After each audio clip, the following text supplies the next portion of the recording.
Hello travelers, Boardman21 here, and it has been a while since I've said hi to you guys.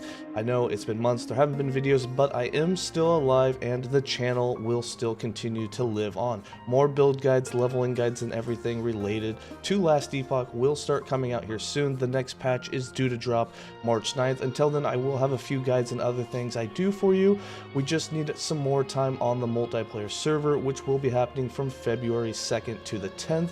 And if you want, there's a link below in the description that you can sign up to join. They are accepting the first 10,000 people to sign up to enjoy a week of play on the multiplayer servers, trying to find bugs, just playing it out, and trying all of the new stuff that they've put into the game. Now, as you can see, the one build I was working on this last event, which was just a weekend event, was seeing if the auto bomber was still viable. An update for that, it is. Not much has changed with it. However, there is a new unique belt that allows you to proc meteors no matter what class you're on. Any class can wear it, based on a percentage chance on crit. So as you can see with this auto bomber gameplay, we're working towards getting it set up to not only do the normal spell damage with smite and devouring orbs, but we are now going to have meteors coming down as well that do great damage. Now in this gameplay, we're only about level 60. We were playing hardcore at the time. However, we will be updating this in a softcore version to make sure that we don't die, and then I'd love to do a build guide on it to show you. But again, this is just a recap to let you guys know that the YouTube channel is still alive. I am still streaming, and I will be streaming from February 2nd to the 10th, in which you guys are free to jump in and even join in my party online if you would like, and we have room. We'll probably have players switching in and out the entire time. One last thing I just wanted to go over with you guys was, since I did play for a couple of days, there was a ton of new changes that I was able to experience inside the game, and a lot of it felt a lot better. Some of it you can even see in the gameplay right now. So I just wanted to cover some of those so you know what else to expect in this versus it just being a multi-experience, because they did a ton of things over the last year.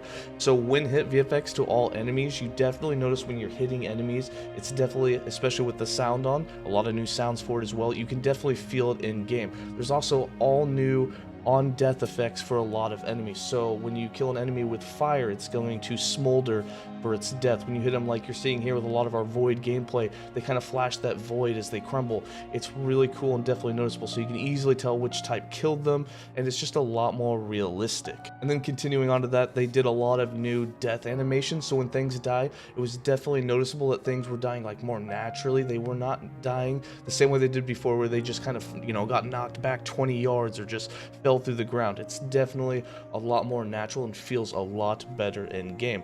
On top of that, there's a ton of mechanics. So added damage for throwing attacks and for melee has become adaptive. Even though they dropped that name, it's going to be like it was for spells with the adaptive spell damage. It won't say that on there, but you can now get throwing damage that's just plain throwing damage that will affect all your throwing skills. And this is going to be huge for throwing builds. Melee builds are going to go the same way, so that is a big thing that's going to change a ton of builds and allow a lot more things to be theory crafted and built inside Last Epoch. Going to be a lot more damage, full damage conversions for a lot of skills, which is really cool, big thing for us. And then of course, balance changes. Dual wielding damage taken penalty will be reduced, so it's not going to be the full 15% anymore. You weren't taking quite as much. There's also balance changes and adjustments to 96 skills, which is almost every skill in the game. Now those aren't going to all be huge changes. On stream we did go over a ton of the skills and look for numeric changes and a lot of things.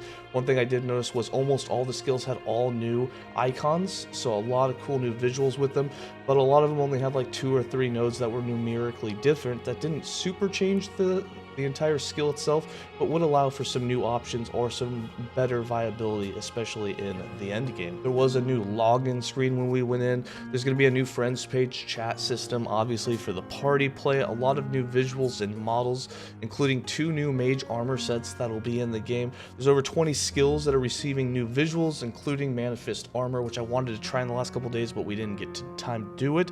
And then fireball harvest and judgment. So lots and lots of just visual and optimization updates, so it really looks a lot better. This goes for sound as well, with tons of new skills receiving SFX, new hit sounds for many enemies and minions, and 39 areas receiving new music for your gameplay, which is going to be really cool. That is another thing I noticed, especially in a lot of the boss fights, was there was new music that really made it feel like more of a boss fight.